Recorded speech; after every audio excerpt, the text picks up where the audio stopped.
पे मौजूद हूँ। आज 8 मई और जिस तरीके से 6 और 7 मई की देर रात ऑपरेशन सिंदूर को एग्जीक्यूट किया गया और पाकिस्तान के पाक ऑक्युपाइड कश्मीर के 9 उन लोकेशंस को टारगेट किया गया इंडियन एयरफोर्स एयर स्ट्राइक में जो आतंकियों का ठिकाना था। उसके बाद से 7 तारीख की रात को ही जो एडमिनिस्ट्रेशन की तरफ से अलर्ट रखा गया था और तमाम लोगों को अलर्ट पे कहा गया था। और बता दें कि ज़ीरो लाइन के आसपास की तमाम दुकानें और जो दुकानें बंद थी और घरों को खाली करा लिया गया था और जो तस्वीरें सामने आ रही थी लोगों को वहाँ से बिल्कुल नीचे की तरफ लाया जा रहा था। इस वक्त सुबह का वक्त है और हम आपको बता दें कि हालात बिल्कुल सामान्य, लोग अलर्ट पर हैं, लेकिन कुछ दुकानें खुल रही हैं, कुछ दुकानें बंद हैं और वहीं दूसरी तरफ एडमिनिस्ट्रेशन की तरफ से लगातार कोऑर्डिनेशन किया जा रहा है। जिस तरीके से ऑपरेशन सिंदूर से में जो 9 आतंकी लोकेशंस को बर्बाद किया गया, डिस्ट्रॉय किया गया, उससे साफ जाहिर होता है कि किस तरीके से पाक ऑक्युपाइड कश्मीर में पाक जो आतंक का जो टेरर है वो पूरी तरीके से ऑपरेट हो रहा है। इस पूरे ऑपरेशन में एक बात ये साफ हो गया कि जिस तरीके से लगातार जो साजिश हो रहा था पाक ऑक्युपाइड कश्मीर के उन तमाम लोकेशंस पे जहां से टेरर कैंप को इस्टेब्लिश किया जा रहा था, उसके बाद ये माना जाता है कि जिस तरीके से एयर स्ट्राइक हुआ है पाकिस्तान कुछ ना कुछ रिटेलिएट कर सकता है, लेकिन कुछ ऐसा ही हुआ। अब जानकारी के मुताबिक 7 तारीख के दिन भी जो पाकिस्तान की तरफ से सीज़ फायर का उल्लंघन किया गया और कुपवारा, उरी, इसके अलावा कई ऐसी जगह है, बारामूला, जहां पर पाकिस्तान की तरफ से सीज़ फायर का उल्लंघन किया, लेकिन इसके जवाब में भारतीय सेना की तरफ से रिटेलिएट भी किया गया। लेकिन लगातार जिस तरीके से एयर स्ट्राइक के बाद पाकिस्तान बौखलाया हुआ है उसको देखते हुए हालांकि कुपवारा, इसके तमाम अलग अलग जो LOC जो इलाका है वहाँ पर अलर्ट पूरी तरीके से जारी है, लोगों को वहाँ से हटाया जा रहा है और जो लोग हैं कहीं ना कहीं अपनी सुरक्षा को लेकर, अपनी प्रिकॉशन को लेकर नीचे की तरफ आ रहे हैं। लेकिन वहीं दूसरी तरफ पैरामिलिट्री फोर्सेस की बात करें या सेना की बात करें तो वो पूरी तरीके से पाकिस्तान को जवाब देने के लिए तैयार है। अपने सभी कैमरामैन अंकुश के साथ मैं जावेद हुसैन, ग्राउंड जीरो। उधर पाकिस्तान और POK में भारत के ऑपरेशन सिंदूर के बाद आधी रात के बाद से इंटरनेट मीडिया जय हिंद के नारों से गूंज उठा। लोग भारतीय सैन्य बलों के शौर्य की तारीफों के पुल बांधते दिखे। इंडिया न्यूज संवाददाता दीपक विश्वकर्मा की ये रिपोर्ट देखिए। सोशल मीडिया पर छाया ऑपरेशन सिंदूर का रंग।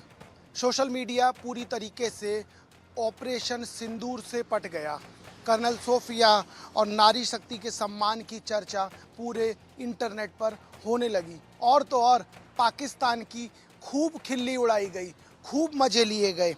तो समझा जा सकता है कि कहीं ना कहीं इंटरनेट, सोशल मीडिया और सोशल मीडिया के प्लेटफॉर्म ने भी इस ऑपरेशन सिंदूर पर खूब वाहवाही दी। जय हिंद के और भारत माता के नारों से इंटरनेट गूंज उठा, पाकिस्तान की खिल्ली उड़ाई गई।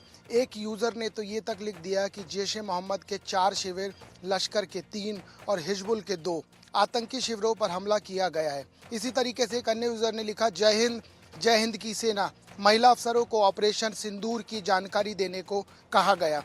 हिंदुओं के खिलाफ हमले की पहचान का इतना सांकेतिक और प्रभावशाली जवाब दूसरा हो ही नहीं सकता। जियो भारत। देशभक्ति के इस गंभीर मुद्दे पर नेटिजन ठिठोली करते भी नजर आए। इंटरनेट मीडिया में मीम की बाढ़ आ गई। तो एक बात स्पष्ट हो गई है कि सेना ने जिस तरीके का पराक्रम दिखाया उसकी खूब तारीफ हुई उस नारी शक्ति की जिसने आके ये बताया कि ये हमला हमने क्यों किया है। इस समय सहयोगी महावीर साहू के साथ दीपक विश्वकर्मा, इंडिया न्यूज। उधर LOC पर पाकिस्तान लगातार सीज फायर का उल्लंघन कर रहा है। भारतीय सेना भी पाकिस्तान की फायरिंग का मुंहतोड़ जवाब दे रही है। इंडिया न्यूज संवाददाता आशिक मीर की यह खास रिपोर्ट। हम इस समय जिस जगह पर मौजूद है यहाँ से सिर्फ 4 किलोमीटर दूर POK का एरिया पड़ता है और ये रास्ता जो है श्रीनगर से POK की तरफ जाता है, सिर्फ 4 किलोमीटर दूर।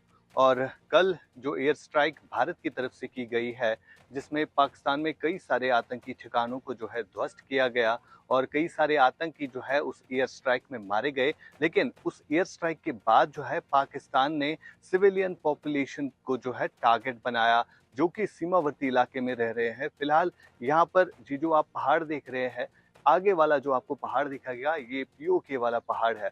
और यहाँ से अगर आप देखेंगे, यहाँ से कई सारे बस्तियां हैं, कई सारे घर हैं। इन घरों को जो है फिलहाल खाली किया गया है क्योंकि काफ़ी ज़्यादा नुकसान जो है इन घरों को हुआ है। पाकिस्तानी फायरिंग की वजह से कई सारे घर जो है वो तबाह हुए हैं और लगातार इन सीमावर्ती इलाकों से अब लोग जो है निकल रहे हैं, वो सिटीज़ की तरफ जा रहे हैं क्योंकि जो फायरिंग हो रही है, अनप्रोवोक्ड फायरिंग बीते हम 10 दिनों से लगातार देख रहे हैं। जब पहलगाम में आतंकी घटना घटी और उसके बाद जो है लगातार युद्ध विराम का उल्लंघन पाकिस्तान की तरफ से किया गया, जिसका जवाब जो है भारतीय सेना लगातार दे रही थी। लेकिन जब कल एयर स्ट्राइक आतंकी ठिकानों पर की गई, उसके बाद जो है अब स्थानीय लोगों के ऊपर जो है पाकिस्तान की शेलिंग हुई और उस शेलिंग में जो है कई सारे लोग अखनूर सेक्टर में मारे गए और सिविलियन पॉपुलेशन को जो है टारगेट बनाया गया और कई सारे लोग जो है घायल पड़े हुए हैं।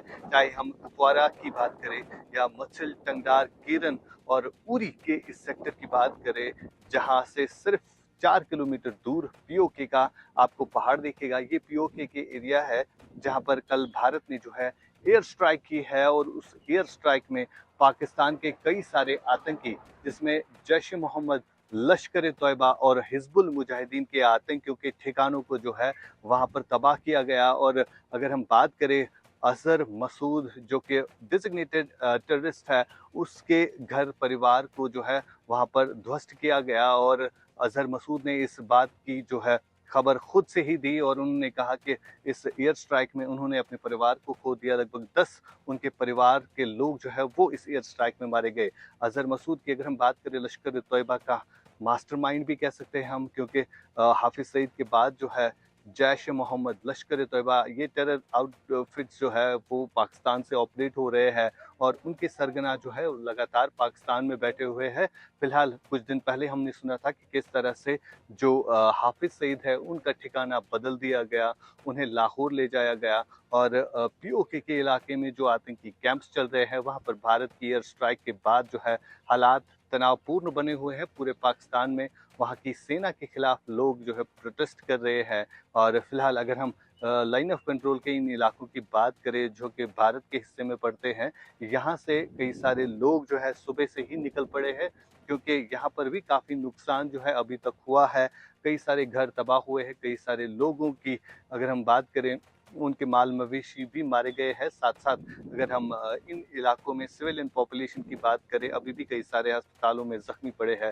फिलहाल ये वो रास्ता जो है जो पीओके की तरफ जाता है, आगे का पहाड़ जो आपको दिख रहा है ये पीओके वाला पहाड़ है जहां पर कल भारत की तरफ से जो है एयर स्ट्राइक की गई। इंडिया न्यूज़ डिजिटल के लिए आशिक मीर, LOC उरी से।